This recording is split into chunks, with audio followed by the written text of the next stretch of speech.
look at we're on a cable TV network right now. I mean, this is just unbelievable.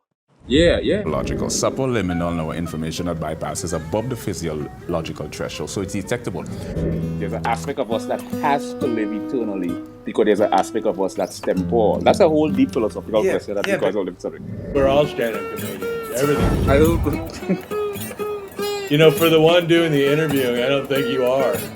I'm trying to contain myself and be professional. Was it end of the stick? So there's a polarity to create that balance. You can't have a light without dark. You can't have dark without light. So polarities are really contingent on each other. Right. It's not a tell. That would just, I don't know if that was the cocaine or what, but it was, I don't know what I pulled. Oh, let me hear that. Let's read that. Solipsism.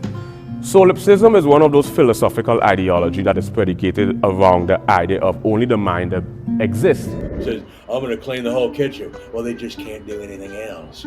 Evidence is a sort of circular. Well, I know Mirror something. projection. I know you're Hertz was actually named after it.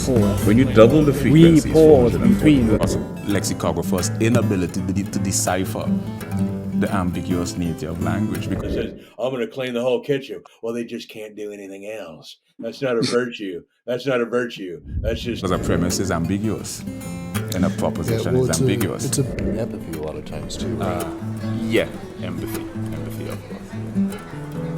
And empathy is one of those things I spend... You are the quintessential of eccentricity. You do know that, right? You are the quintessential of eccentricity. No, that was the cocaine Just or pull what, a but Teletubby impression on me. I don't know what I pulled. How Let me hear that. Just pull a Teletubby.